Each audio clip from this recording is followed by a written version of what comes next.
ఆయన ఆమె రక్తస్రావము నిలిచిపోయెను. ఎన్ని సంవత్సరాల నుంచి ఉంది రోగం ఇది? 12 సంవత్సరాల నుంచి రక్తం స్రవిస్తూ ఉన్నది. ఫంక్షన్కి వెళ్ళగలదా?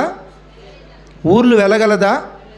ఇంకా చెప్పనా, కొంచెం వాసన కూడా రావచ్చు, బట్టలు పాడైపోవచ్చు, సమాజంలో నువ్వు రాకపోతే ఏమైద్ది అనే మాట. రెండోది, నిలబడే శక్తి కూడా, నిలబడే శక్తి ఉండకపోవచ్చు. కింద బైబిల్లో ఉంది, ఆమె తిప్పలు పడి తన డబ్బంతా ఖర్చు చేసుకుందంట, తన ఆస్తంతా. ఉందా బైబిల్లో మాట? అనేక తిప్పలు పడి అందు ఉందా బైబిల్? అనేక తిప్పలు పడి అంట ఆమె తన డబ్బంతా ఖర్చు చేసుకుందంట.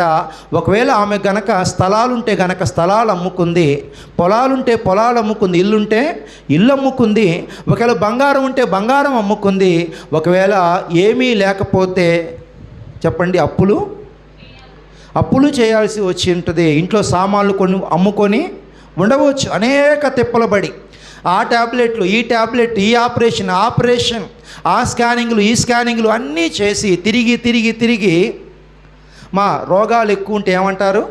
రోగిష్టి వాడా, రోగిష్టి దానా.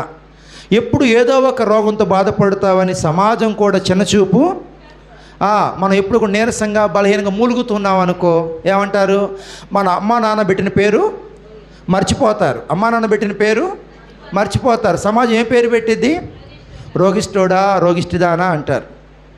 కానీ ఆ బాధ అనుభవించిన వాళ్ళకే ఆ యొక్క బాధ ఏంటో తెలిసిద్ది. అయితే ఆమె అనేక హాస్పిటల్ చుట్టూ తిరిగి ఉండొచ్చు, అనేక వైద్యుని సంప్రదించింది, అనేక ట్యాబ్లెట్ వాడి ఉండొచ్చు, కానీ చివరికి ఆమె స్వస్థత పొందలేదు. అప్పుడు యేసు ప్రభు గురించి విన్నది. మీకు అందరూ తెలిసి విషయాలు కొన్ని జ్ఞాపకం చేస్తూ ఉంటాను, నేను లోతుగా ఏం చెప్పదలుచుకోలేదు. ఇప్పుడు యేసు ప్రభు దగ్గరికి వెళ్ళింది ఆమె, ఆయన వస్త్రపు చెంగు ముట్టింది. ఇప్పుడు వెంటనే ఆగిందా? వెంటనే